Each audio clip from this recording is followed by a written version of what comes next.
Hey, welcome to Varsity Sports Live late night on a Friday night here in Sioux Falls. Welcome in, Tom Nieman along with Jason and Andera. Jody Norstedt standing by in Fargo with all the highlights from tonight's games. Up there, Rushmore Bowl was a success tonight, Jandy, with two games out there in Rapid City. Busy night in Rapid City with their big fundraiser event, and we had a lot of football over North and South Dakota. I thought there might be some weather concerns tonight, both in North Dakota and in South Dakota, but I think we avoided that for the most part compared to last week. A little drier than last Friday, and we got all the games completed. So here we go. Let's talk about some of the scores from around the Dakotas, and starting in South Dakota with the big schools in Sioux Falls. Washington is a juggernaut this year. The Warriors get out to a 34-0 lead on Roosevelt at halftime, win it 41-7. How about the number one team in 11 AAA in South Dakota. How about that? They come out to two huge first halves so far this season. Nobody in their league. In Brandon tonight, Jandy, Brandon Valley takes out Sioux Falls Lincoln 38-24, first win of the season. Braden Peterson had a huge night on the ground for Brandon Valley. We'll take a look at that one coming up. He went bonkers, folks. Get ready for near 300-yard rushing. We will see him and hear from him coming up in a little bit. Braden Peterson and Brandon Valley with a win. First game of the Rushmore Bowl in Rapid City tonight was Watertown and Rapid City Central. Brennan Gabriel, 3 touchdown passes for the Arrows tonight. I told you about him. You were on him this afternoon. We didn't know who he was, but good quarterback for the Arrows. Watertown wins 26-18. We'll take another look at that one coming up as the Arrows get their first win. Stevens, you just saw finished up that win over Spearfish 33-2. Take a look at the highlights again of that one coming up shortly here. In Huron, it was Aberdeen Central and the Tigers in a crazy game, Jandy. This thing, Huron had the lead, but turned it over 4 times in the third quarter. Aberdeen Central had a couple of pick sixes to take a 21-7 lead. Huron came back and got an 88-yard touchdown pass to take the lead. Aberdeen, though, scored with under 2 minutes to go, and they knock off Huron 28-27. Canton, big over Aberdeen Roncalli tonight, first loss of the season for the Cavaliers. So a little bit of a shake-up there in 11B as Canton is for real with that shutout win.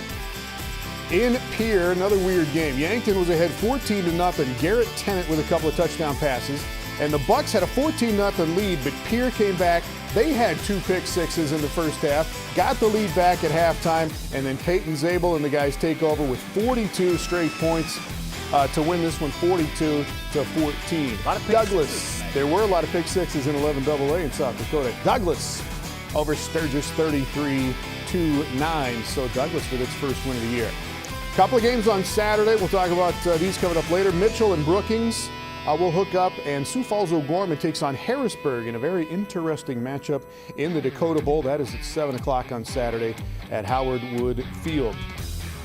In 11A, you got St. Thomas More was the number 3 team in the rankings this week. T-Area was the number 2 team. This game was great. T-Area pulls it out 20-14. Carter Slykehouse, 135 yards on the ground and a touchdown for T.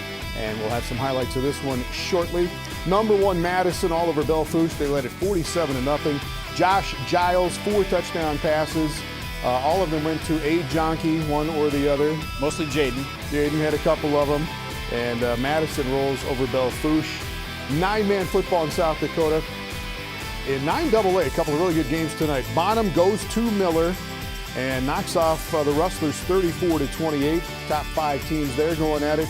And we've got some highlights of that one coming. And the number 1 team in 9AA is Gregory. Andy McCants and the boys showing them what's up again for one more week. All right, North Dakota. One more South Dakota score there. Hamlin. Got some highlights of this one coming as well, as Chance Nieman with a touchdown for Hamlin tonight in that 35-7 win over Webster area. All right, in North Dakota, again, Jody Norstedt standing by with some highlights coming up later on in the show. West Fargo rolls. Andy grabbed all 4 touchdowns, 2 on the ground, 2 through the air, as they wipe out Bismarck, and West Fargo solidifying that number 1 spot in the big schools in North Dakota. Bismarck Legacy scored, I believe, with 17 seconds left to take that 44-42 lead. And West Fargo Sheyenne, who had beaten Bismarck Century last week, comes up just a bit short. And a big win for Legacy as they get to 2-0, and highlights of that one coming up. Bismarck Century does rebound with a win over Grand Forks Red River, 42-8. Jody's got highlights of that one coming as well. Fargo South is 2-0. Tanner Du Bois with 2 touchdown passes. They go to overtime against Mandan, tied at 15, and Fargo South pulls it out 21-15. In Class A in North Dakota, check that Minot first over Fargo Davies. Creighton Rudolph threw for more than 300 yards and had 4 touchdown passes tonight as they go nuts and win that one. Minot, the highlights coming up from that game. And Fargo Shanley, the number 2 team in 2A in North Dakota, wipes out Grafton 48-0. Highlights of that one. In Class A, Jandy, Ellendale, Edgeley, Cullum 35-13 over Kindred. Jody will have highlights of that as well. And a big 9-man game, Wyndmere Linderwood over Hatton Northwood in shutout fashion, 42-0. Back to the big schools, Fargo North is 2-0 as they beat Williston 21-18. Hyatt Martineau had 3 touchdown passes in this one, including one late to Chandler Eibach for a touchdown for the go-ahead, and North gets to 2-0. Bismarck St. Mary's, number 1 team in 2A, Oliver Valley City tonight. In Class A, it was Hillsboro Central Valley, big over Northern Cass. Devils Lake playing in AA this year, they beat Central Cass 20-14, and a couple more finals in 9-man in North Dakota. Cavalier, the number 1 team in 9-man, they beat North Border 46-8. Shiloh Christian, the number 2 team, and I believe that is 35 straight regular season wins for Shiloh Christian. They make the playoffs. They haven't won the state championship, but they keep winning regular season games. And again, Jody's got all the North Dakota highlights coming up here in about 10 minutes or so.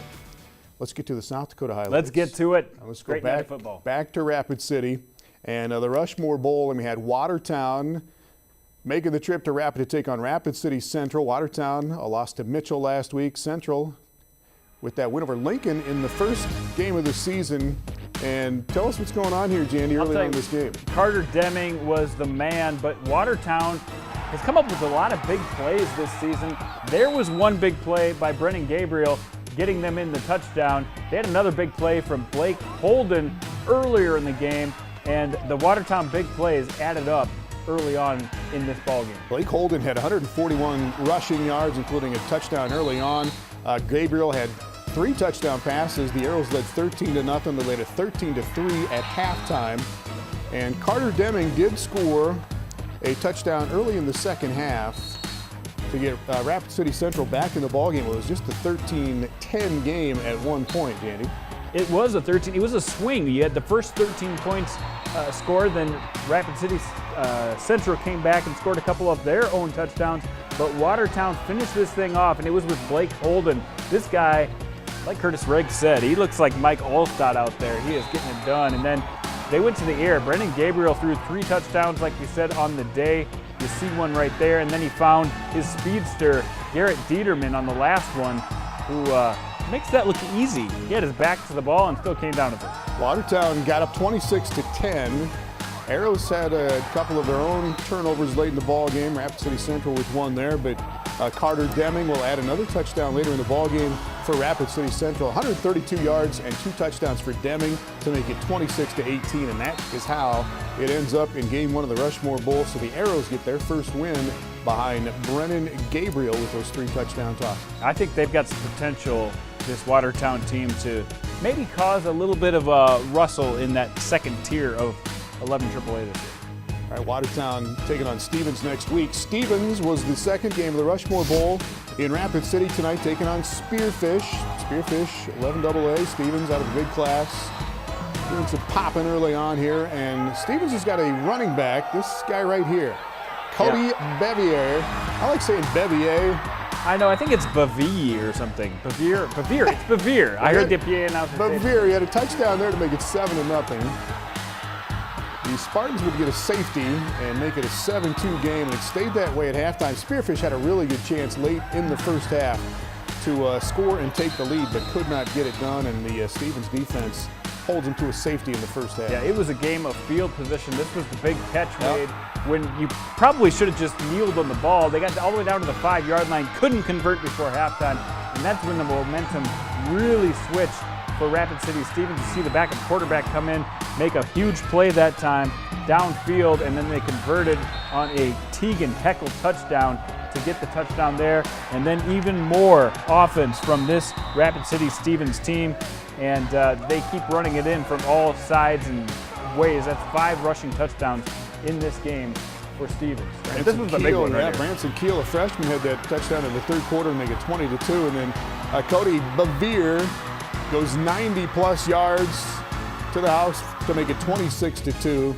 Cade Ellis tacks on another touchdown late for Rapid City, and the Raiders get their first win of the season, 33-2 over Spearfish. And again, Rapid City Stevens taking on Watertown next week. Spearfish will host Brookings.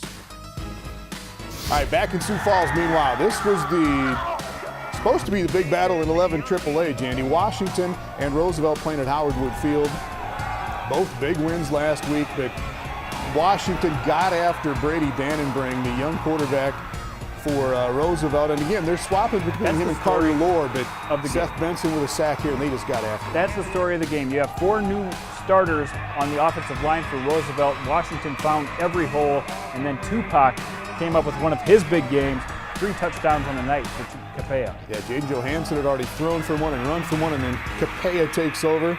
This one goes 34 yards to make it 34-0 still in the first half. And Roosevelt had a chance on a 4th and goal right before the half, couldn't get it in. It was 34-0 at halftime.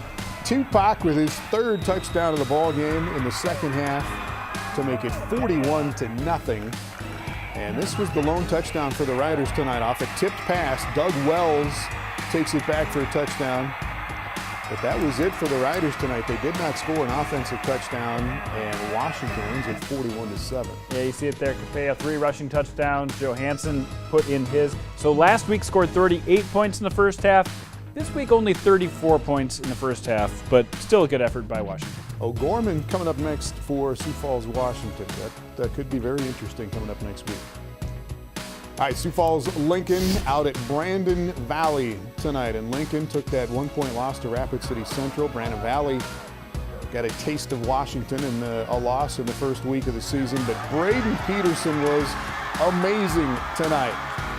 Running back for the Lynx, and this is his first touchdown of the night, first of many, and Brandon Valley out to a 7-0 lead. Braden Peterson, one of the fastest in the state. We saw him during the track season. First time he went out for track, and he almost won the 100-meter dash in the state record. He is very fast and explosive, and he showed it tonight. He's got 2 touchdowns. It's 13-0. And then Thomas Skolton with a 32-yard pass completion there to set up another Braden Peterson touchdown.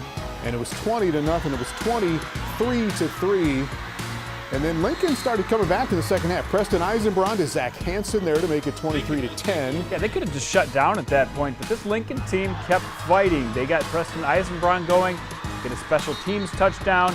They closed the gap to just a few points, but then Brandon Valley pulled away at the end. Yeah, they got within 23-17, but then Skolton to Cole Siegfried for a touchdown. Braden Peterson added his 4th touchdown of the game in the 4th quarter. 270 yards, we are told, for Braden Peterson. That is a new school record at Brandon Valley as they win it 38-24. And I believe we have some post-game sound here from Braden Peterson of Brandon Valley. I'm just proud of the way the line was moving, the way we came back after they started scoring right after half. We still had motivation, and we just brought it to them.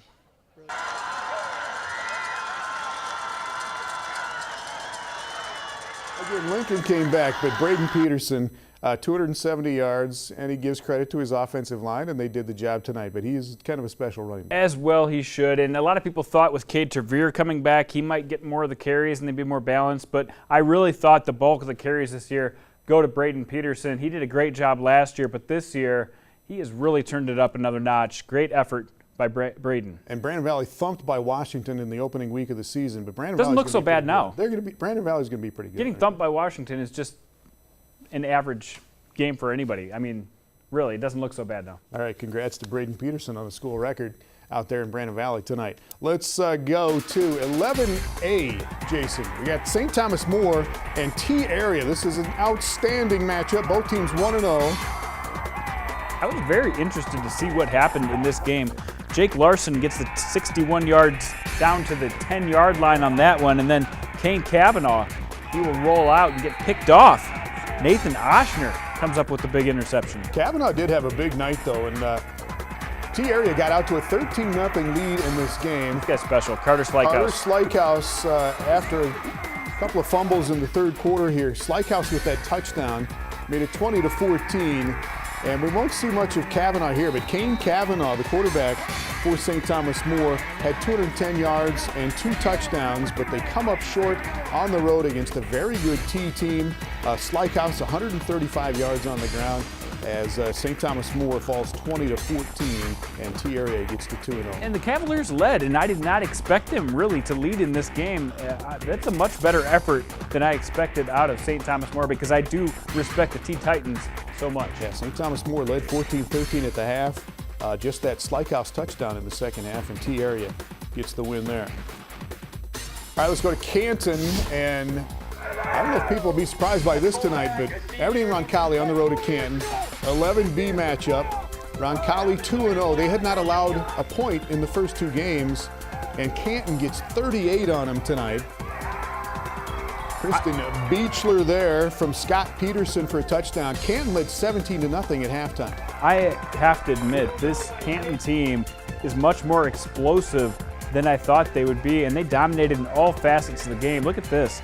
The special teams play even, downing them at the 1-yard line. Field position was huge in this game, and even though Aberdeen Roncalli able to throw the ball better than they have last year, they didn't get it done tonight. Caden Verily kicked the field goal in their first half. He had a pick 6 here, just a sophomore for Canton. And again, they led 17-0 at halftime. Alex Mastalier adds the touchdown in the second half, and they roll over Aberdeen Roncalli 38-0. So Canton gets to 2-1. And Aberdeen Roncalli drops to 2-1. Huge win by Canton. They have to be considered to be ranked now, that's for sure. All right. 9AA, a couple of really good games tonight, Jandy. And let's go to Miller. Really looking forward to this one. Bryce Shazinski and Karst Hunter, 2 of the best 9-man quarterbacks in the state. Bonham is very good, though. Here's Shazinski going 30 yards. And that will set up a touchdown. Will Cass has got a good team in Miller this year, but Shazinski here to Colin Adams, who had a big night, first touchdown of the game. He's got some weapons. Last year, they might have leaned a little bit too much on a couple of guys like Corton. This year, they're able to spread the ball out, and this Bonham team is explosive. Miller has a very good sophomore quarterback. He's 6'4". Karst Hunter to Jared Kindle here. And Miller takes the lead 8-6. Officially Miller Highmore Herald, by the way. Right. And then that is an interception. Josh Crownover picks off Karst Hunter. And that leads, it does get in there, but it leads to a touchdown. And Bonham getting fancy here. Joey Slama will hook it up with Colin Adams on the trick play. 2-point conversion good, and Bonham back in the lead 14-8. Joey Slama, another huge weapon for this Bonham Cavalier team. He's had an outstanding year to start the season. Well, they stopped Miller on a 4th and short situation. Adams, another big run as he gets loose down their left sideline, and that leads to your man Shazinski with another touchdown. It's 22-8, Bonham in the lead on the road. I love Shazinski because not only can he get it done through the air, he is a tough runner to bring down at his frame. Rustlers coming back though. Garrett Knox, 67, carrying the football there. Touchdown, 22-16. Bonham still in the lead. Miller with another chance here at the end of the first half to go in. But that is Colin Adams with an interception. He doesn't take it to the house, but Bonham with the lead, 22-16 at halftime, and it stays a 6-point game the rest of the way. They tack on 2 touchdowns apiece in the second half, and Bonham on the road to beat a very good Miller Highmore Herald team 34-28. Great to get a win against a ranked team. They still have Gregory on the schedule September 22nd. That could be a 1-versus-2 battle in 9AA in a couple of weeks. And Bonham's got a tough schedule early on. They got Kimball White Lake coming up next week. Another very good 9AA matchup. In Hayti tonight, you got Hamlin at 2-0. They were in 9B last year, up in 9AA this year. Webster area, the state runner-up in 9AA. Bryce Williams back for Hamlin. Big run here. And then Williams looking, but will tuck it and go 18 yards for a touchdown. Yeah, when you have a threat to throw the ball downfield, that opens up lanes just like it did for Bryce Williams right there. Nice blocking by Hamlin. So Hamlin, very good start. They keep it going late in the first quarter here. Williams. Loose again. They will drag him down. And then turn it around in the second quarter. Chance Nieman, this kid's got to be good. Touchdown to make it 14-0 Hamlin. Yeah, Chance Nieman's been getting it done for a couple of years. One of the few guys they have back. This Hamlin team is dangerous. Webster is very young. This is Kobe Reitz, a sophomore. Good run there. And then on a 4th and 2 here, Jandy, Braden Holland is going to pick that up. Holland is a sophomore himself, and they get the first down on a nice play. You know, I have to admit, this team made it all the way to the Dome last year. Didn't have much back, a very young team. They look promising there, but I didn't give them any votes in the 9AA. I just don't think that they're a top 5 team right now, and Hamlin might be. Another sophomore there, Sterling Roush, had a touchdown there for Webster. It's 14-7 at halftime, but all Hamlin in the second half. Williams, a completion there, another touchdown for Bryce Williams to make it 21-7. They tack on 2 more scores, 35-7. Hamlin over Webster area tonight. Hamlin's 3-0. Tale of 2 halves. You're right. Second half, that's when your endurance wins out. That's when the size wins out. And Hamlin has that. Webster area maybe a year away from that. All right, we got some more sound from a couple of guys from Bonham coming up a little later in our zone coverage. We'll throw it around and get some post-game reaction with Brandon Valley as well. Hear from Chad Garrow, their head coach, on their win tonight. When we come back, though, we're going to go to North Dakota. There were some big scores put up in North Dakota tonight. Jody Norstedt is standing by in Fargo, and it will be North Dakota highlights coming up next. Varsity Sports Live on Midco Sports Network is presented by Farmers Union Insurance Agency and South Dakota State University.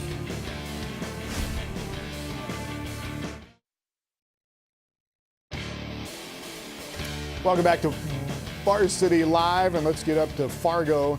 And Jody Norstedt standing by, and some big scores, some big numbers on the board, and especially West Fargo looking really good tonight. Jody, take it away.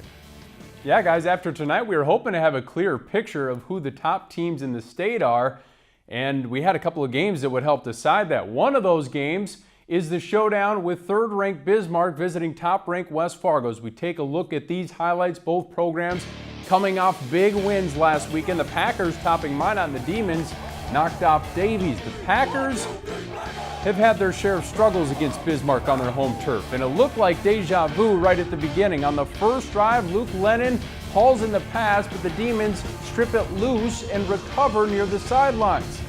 That would be the only mistake that West Fargo made all night. After a long completion to Joe Pistorius, Andy Grabdahl calls his own number and sprinting to the edge, scoring from 18 yards out is the green number 2. Boy, he's been fantastic early in the season.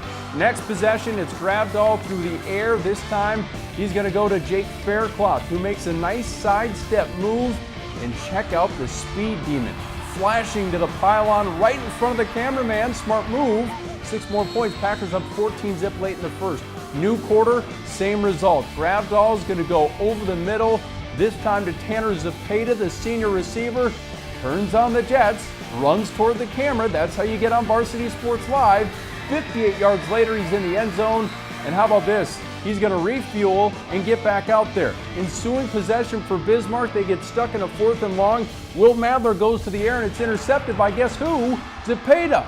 He must have had the Michael's secret stuff from Space Jam in there. Zepeda with a nice return. The Packers turn it into points. Jared Franik's going to score from 4 yards out. West Fargo up 34-0 at the half.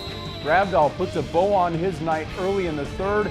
Gets to the far side and runs 33 yards to the end zone for his second rushing touchdown of the game. As we take a look at the scoreboard, West Fargo rolls to the 41-0 victory. Grabdahl passes for over 300 yards, racking up 4 total touchdowns, but he was quick to praise his receivers. Yeah, everyone finds the opening. They always find the open spots that people leave, and I can just throw it right to them. They get their hands up, they're big targets, and I can throw it anywhere, and I know they'll go up for it. These guys are a really good team, and our linemen's really stepping up, and no one really thought we were going to be anything this year, and I think we're really turning heads in every team, and we're liking it so far. It definitely got my attention. So West Fargo next week will take on Sheyenne. Sheyenne was involved in the other top 5 battle tonight as they were taking on Bismarck Legacy. beautiful night at the Bismarck Community Bowl. For the other top 5 matchup, it was 5th-ranked Legacy and 2nd-ranked Sheyenne. Here early on, Legacy touchdown pass, Jason Hoekstra. We've heard his name plenty already this season. Kai Faglian Hahn with the touchdown. And then it's Jason Gallrap. All the defenders are seeing is his rear end. Gallrap flashing his way into the end zone. Gets Sheyenne on the board. Halftime, it was Sheyenne 23, Legacy 22. And then this long run by Hunter Hoffner puts the Mustangs in front. Boy, look at Hoffner split the defense, get to the end zone, and the road team was looking good, looking for a big win on the road. There you see Jeremy Newton getting into it with his players. Sheyenne up by 2 scores. Legacy, Jacob Hudson recovers a Jason Gallrap fumble. This is key. Legacy now firing back. It's Hoekstra to Austin Wolf. Wolf had a touchdown or 2 last weekend. And then 4th quarter we go. Legacy still working its way back. Hoekstra is going to find Devin Beck for the touchdown. Jason Hoekstra finished with 5 touchdown passes on the night, 459 yards of offense for the Sabres. Sheyenne fires back though. Parker Sander to Caden Jastrom, and Jastrom sprinting away from the defense. They were slugging punches. When the dust settled, Legacy needed a miracle at the end. They're going to get a pass here on 4th down. It's Hoekstra to Kai Faglian Hahn, and they're still behind. So here comes Legacy with a touchdown run. Jason Hoekstra, 14 seconds left up the middle, and that puts them in front 44-42, and they go on to win it. Legacy gets an interception by Austin Wolf to seal it. As we take a look at the final scoreboard, 44-42. Hoekstra with 4 touchdowns last week, 5 touchdowns this week. We talked to him after this big win for Legacy. Okay, Chris, if you want to talk about the program really isn't in the infancy years. I kind of consider it the toddler years. Talk about how the changes over the last few years, especially for you personally, on how it just gives you more confidence as the more you play. You know, the maturity of our boys is the biggest thing I've noticed over the years. You know, it's just crazy. We didn't have any upperclassmen to teach us the way. We had to learn it ourselves. And, you know, tonight it really showed just how strong we have become because, you know, we've really gone all the way to rock bottom and all the way. Now we're back up top as of now. But, yeah, we've took some heavy losses. We've had a hard season, and it just shows how much toughness we've built coming into this year. Century and Red River is our next matchup, trying to bounce back from opening week losses, both from playing at the new Sanford Sports Complex in Bismarck. Take a look at that first varsity game ever on the new digs. Century and Red River, as we mentioned, Century lost to Sheyenne at Sheyenne. The 2-time defending champs kind of getting punched in the mouth in week 1. They get another crack hosting Red River. Jacob Olson struggled last week. Here he's going to hit Devin Vance on the sideline. So a good start for Jacob Olson, the All-State quarterback from last year. Olson this time to Oakley Martin, who tiptoes the sideline. Nice work there. Almost gets a touchdown. Next play, quarterback sneak for the touchdown for Olson. 7-zip Century. Second drive now for the Patriots. Olson can't find anybody, so watch this. He's going to turn into Michael Vick. If you've ever played Michael Vick on a video game, this is kind of what it looks like when you just kind of cheat the defense and you just kind of meander around the field. Olson making some big plays, and then later on, Nathan Kraft is going to punch it in for Century. The Patriots go on to win this one as we take a look at the scoreboard, 42-8.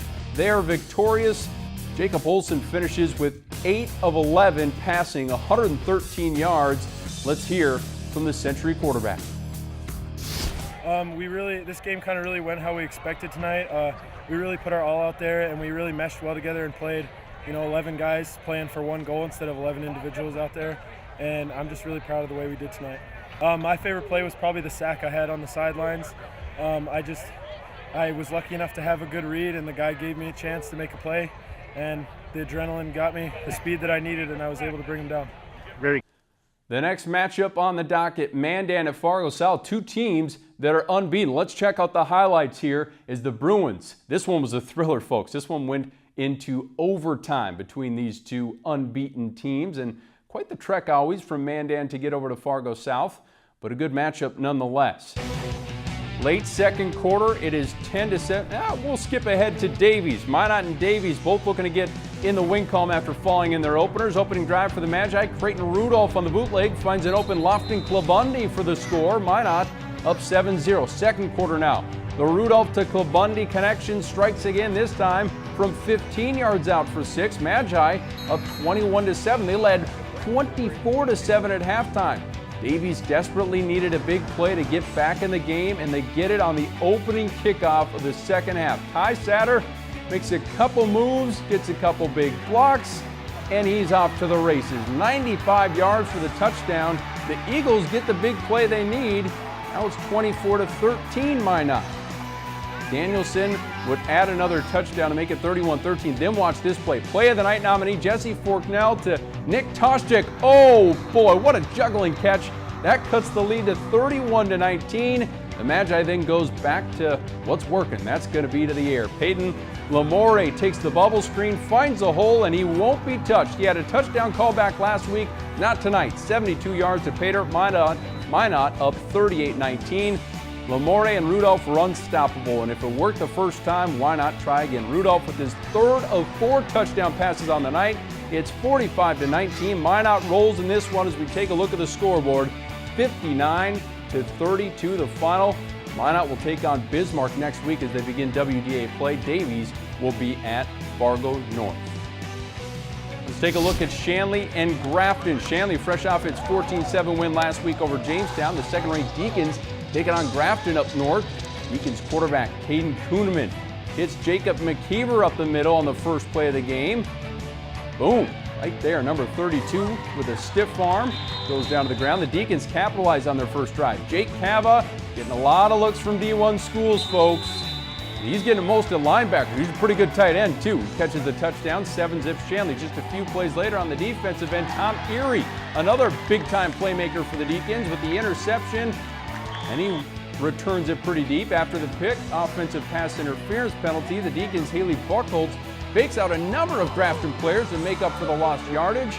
To finish out the drive, it's going to be Cava scoring his second touchdown of the night, but this time he's going to get the job done on the ground. Cava, look at the hurdling effort, gets into the end zone. 14-zip Shanley up. On the following Spoilers possession, Cava brings the heat on the defensive end. This is why a lot of schools like him. Gets the big-time sack. 2 minutes into the second quarter, Shanley's Cam Seville gonna haul in this pass from Caden Kuhneman. That's pretty. 21-zip Shanley. Shanley goes on to win this one 48-0 as we take a look at the scoreboard. Shanley will make the big trek out to Watford City next week. Grafton will be at Valley City. So a big response by the Deacons after having a tight one last week, 14-7 against Jamestown. Ellendale Edgeley-Colne, the defending state champs in Class A, taking on Kindred, who moved down from 2A to single A this year. Opening drive for Kindred, capped off with this 2-yard touchdown plunge by Taden Butcher. Now, if that ain't a football name, I don't know what is. Butcher smashing his way into the end zone. Actually, no, we've scrolled ahead a little bit. This was a fumble, so a big turnover.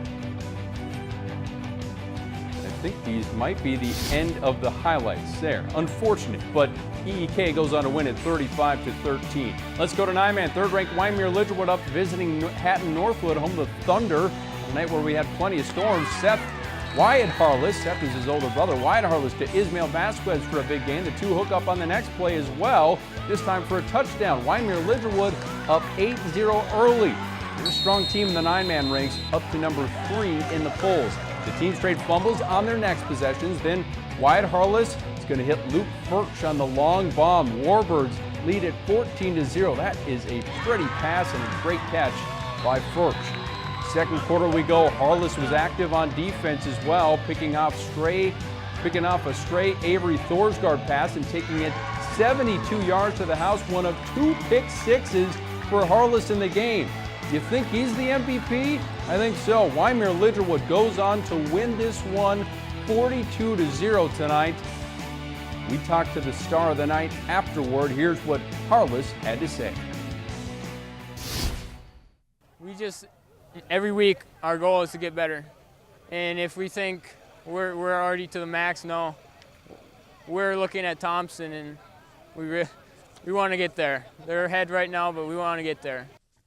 And guys, the highlights that we missed out on. South wins 21-15 in overtime over Mandan. We'll try to get those later in the show. But for now, back over to you guys. A busy night here on the gridiron. A lot of things changing in 3A. I don't think anyone saw West Fargo hammering Bismarck that bad. Big night for the Packers. Andy Gravdahl just throwing it out there. Just anybody can catch it. He's good. He's good, man. What's with all the points? Creighton, Rudolph, Gravdahl, everybody's going crazy this year throwing the football.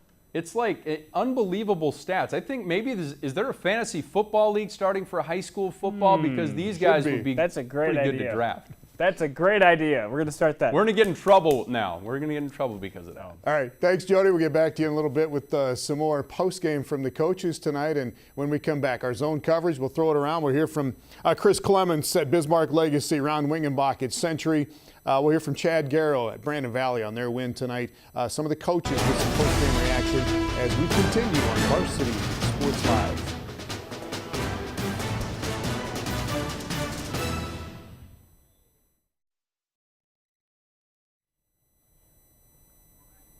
Welcome back to Varsity Sports Live, and we get to our zone coverage, throw it around a little bit and get some reaction from the head coaches from the high school games tonight. Let's go back up to Fargo, Jody Norstedt, and I think we found those Fargo South highlights, Jody. We'll get to those, and I think we got a little bit from Chris Clements, the Bismarck Legacy head coach. Jody? All right, yeah, let's take a look at some of those Fargo South Mandan highlights, and Greg was there, so Greg will hum along right here with me as we break this one down. A great matchup that went to overtime. Both these teams entering the night 1-0. Let's take a look. Late second quarter here. It's 10-7 Mandan. South pinned back in their own end zone. Bad snap recovered by Carter Morrow for the Bruins, but it goes for a safety. So it's 12-7 Mandan in front. 30 seconds to go in the half. On 2nd and 24, Caden Krause throws one deep. Elijah Klein hauls it in for a big gain. Sets up a field goal, a 29-yarder. Evan Ahrens knocks it home as the half expires. 15-7 Mandan at the half, Greg. Yeah, it was a first half of Fargo South that Coach Kozel didn't like. They came out flat and it showed, but in the second half, they really turned things up. Yeah, how about being refocused here? Tanner DuBois on the keeper, gets to the sideline, rumbles 41 yards. Next play, DuBois picks up the bad snap, and he's going to throw it to Tanner Beaton, one of the best targets in the state, who comes down with it in the end zone for the touchdown. What a haul in by Beaton there. Just great concentration with the defender right in front of him. And as you like to say, if it works once, it can work again. And they go for this on the two-pointer, ties the game at 15. That would be critical. Final play of regulation now. South with the ball. DuBois going for it all. Elijah Klein, though. Here's the deep ball from DuBois. He has a lot of good receivers, but Elijah Klein is a pretty good receiver himself, and he intercepts that for Mandan, which takes us into overtime. First possession of OT now. Mandan with it first. Krause, who threw 5 touchdowns last week, looking for his tight end, but Jimmy Gausbach is there for the interception. Huge play for South, and on South's possessions, 3 plays in. Victor Isaac on the handoff. Boy, he's a good linebacker, but he can punch it in as well. South wins it 21-15 in overtime as we pop up that scoreboard. The Bruins will like to see that final score.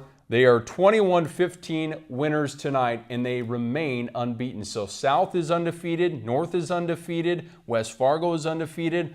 A lot of crazy stuff happening in the East right now, and I think the power is probably in the East as well. Do we have the soundbite?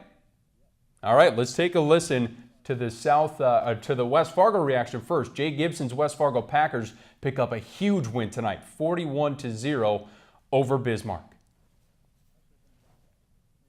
Now, it sounds like our system is having some issues, but Greg, you were at another game. You were at the South game against Mandan and the Ellendale-Edgeley-Culm game against Kindred. EEK wins 35-13 over Kindred. What did you think of the defending state champs? They look real good, and I think one of the keys for them in this game tonight against Kindred is when Kindred was able to slow down their running attack a little bit, they could put it into Jacob DeWald's hands and he could throw it deep, and he's got some weapons that he can throw to. You saw that on the highlights, and Clayton Greenwich, Greenite, excuse me, just a terrific running back for them as well. And they've got a lot of good athletes on that team, a strong offensive line as well, as they were just able to overwhelm Kindred and run away with that one. It's going to be interesting to see what they can do the rest of the year and possibly make it back-to-back. Yeah. All right, I'm being told we have that West Fargo post. Jay Gibson reflecting on his team's Big 41-0 win and being 2-0 to start the year. They always find the open spots that people leave, and I can just throw it right to them. They get their hands up, they're big targets, and I can throw it anywhere, and I know they'll go up for it. These guys are a really good team, and our linemen's really stepping up, and no one really thought we were going to be anything this year, and I think we're really turning heads in every team, and we're liking it so far. We turn back the clock on Jay Gibson there, looking a lot younger. That was Andy Grabdahl. I think he's gotten enough FaceTime, to be honest. But Mr. Grabdahl with another huge night, guys. And boy, what a start for West Fargo. 2-0. Grabdahl with 4 total touchdowns, and also 300 passing yards.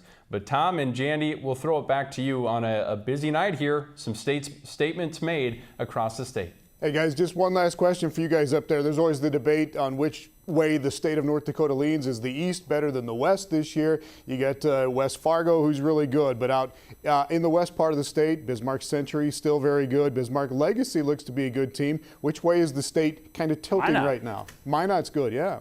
Minot's good. Minot lost to that West Fargo team who we just saw is really good. So I think West Fargo right now is proving that they're the class, and they have that tough schedule. They're going to be playing Sheyenne next week, which is going to be a great game. We just saw what Sheyenne did to Legacy. That was a shootout, and now you get to see those two teams square off next week, so that should be a lot of fun. I think maybe it's a little bit of balance between the two sides of the state right now with the two West Fargo teams at the North top and and the South, East. we're not even talking about them. They're undefeated. Well, yeah, look at South and Mandan. I mean, they played to overtime. That shows how really even the East is with the West in my eyes. Yeah. All right, appreciate it, guys. Good work tonight. Thanks, Jody. And a Greg Anker's appearance. Always a good thing on Varsity Sports Live. So thanks, guys, up there. When we come back, we will get to the rundown, the one big highlight from each game tonight in high school football in the Dakotas, and a little look at the Dakota Bowl with Sioux Falls O'Gorman hosting Harrisburg on Saturday night in South Dakota. Varsity Sports Live on Midco Sports Network is presented by Farmers Union Insurance Agency and South Dakota State University.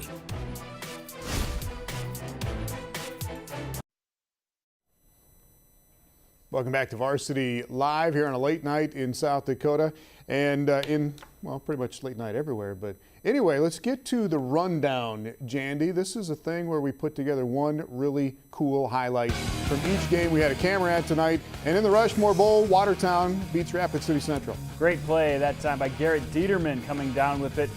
In Rapid City, Stevens, look at that run by, what was it, 96 yards? Cody Bevere getting it done. 2 touchdowns on the night for him. Rapid City Stevens advances to 1-1. All right, in Sioux Falls, Washington, 3 touchdowns from Tupac. Yeah, Tupac gets the headlines, 3 touchdowns for him, 3 for Johansson, but give me the defense, shutting the Roosevelt offense to no offensive point. Roosevelt, a pick 6, that was it in that game. Braden Peterson, 4 touchdowns, 270 yards tonight for Brandon Valley. He's fast. He's not bad. Braden Peterson getting it done. Huge night. Best in school history. St. Thomas More and T in a heavyweight battle in 11A this evening. How about Carter Slykehouse? I think this guy might be one of the underrated players in the state. He can get it done, and he showed it right there. A new touchdown of the second half. Slykehouse, 135 yards tonight. Canton beats up on Aberdeen Roncalli. Wake-up call of the night. Canton wasn't on my radar, I have to admit it. And they got it done. Special teams, offense, defense. They outplayed the Cavaliers. That was Caden Verily with a pick 6 there. You got Bonham going on the road and getting a big win at Miller.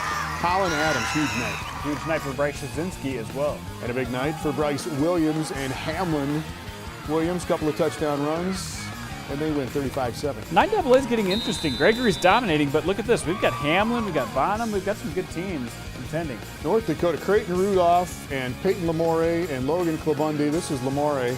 Got a couple of touchdown catches. Rudolph had 300-plus yards and 4 touchdowns. He's fast, too. Minot rolling after that opening loss of the season. Bismarck Legacy. Wolf brings it down. Nice catch. And they get a late touchdown to win there, 44-42. Bismarck Century rolls over Red River. That's a rumble, and they needed that after losing on the road last week. West Fargo, Andy Grabdahl, 4 touchdowns, 2 of them through the air, 2 of them on the ground. Andy Grabdahl has put up back-to-back excellent weeks, and I think he alone has elevated West Fargo to the best team in the state. Fargo's rocking people. Fargo Shanley's rocking people too in 2A. They've got a lot of weapons too. Jake Cabba bringing one down. Windmere, Lingerwood over Hatton Northwood. This one was surprising. I thought this would be a lot closer. Watch out, the Warbirds are for real. They could get stuff done. And there's a lot of teams at this point in the season you start a point to, and one game is maybe a surprise, 2 games is a trend, and you make me a believer after 3 games. And we're at that point for some of these teams. Canton, Windmere, Lingerwood. I think these teams are on the right path to potentially contending, not only deep in the playoffs, but maybe for a spot in the championship game. Is it just me, or does North Dakota score more points than South Dakota? No, I think we've talked about this in basketball. They definitely do in basketball. Definitely in basketball. They have 4 more minutes in their game in basketball. But, yeah, they let things loose up there. I don't know what's going on in North Dakota, but. Well, we have 59 points tonight for Minot in that win over Fargo Davies, 41 for West Fargo. Century rolls up 42, and then Legacy beats West Fargo Sheyenne 44-42. So some fun, really fun games, if you like offense, in North Dakota tonight. I think we're going to have a fun game in Sioux Falls tomorrow night between Harrisburg, number 1 in 11 AA, and the number 3 team, Sioux Falls O'Gorman in AAA. The Dakota Bowl in North Dakota is the state championship games. The Dakota Bowl in South Dakota is Harrisburg's homecoming. It's their big fundraiser. It's their huge game. O'Gorman, excuse me. Sioux Falls O'Gorman has had this thing for years, and I believe this is the first time Harrisburg will face them in the Dakota Bowl, but it's Saturday night at 7 o'clock at Howard Wood Field, and they would love to see a lot of fans there, but you talked to both coaches this week, I believe. Yeah, Brandon White for Harrisburg has got a really good team and a lot of starters back, and Jason Poppinga, now in his 2nd year at O'Gorman, really feels like he's starting to connect with his players, and the system is really fitting in. So this should be a really fun game. Let's hear from both coaches at the Dakota Bowl press conference earlier this week. Yeah, it's going to be a great game. I mean, obviously the competition for us goes up from what we saw week 1 with Harrisburg. The biggest test for us will be, can we match up with their athletes? You see a Division I, Jacob Headley at quarterback. You see a Rayburn and an Anderson, all with great speed, to the outside edge, and that'll be our challenge. Can we contain those guys? We know they're going to get their yards. We know they're going to have plays, but can our offense keep up? Can we make some of the plays that we did last week, where we score points and get up early in the game, and hopefully we put a nice game together as far as driving the ball and holding them on defense and doing things that good football teams do. Last week against Pierre, we were able to score on some big plays. We understand we're going to have to grind it out a little bit. They're defensively, they're very sharp, so our offense has got to be clicking early and clicking often. And then defensively, we got to play fast. We got to tackle their speed guys, their athleticism. We have to get them to the ground, because if they break a tackle, they're probably taking it the distance. So our kids are well aware of that.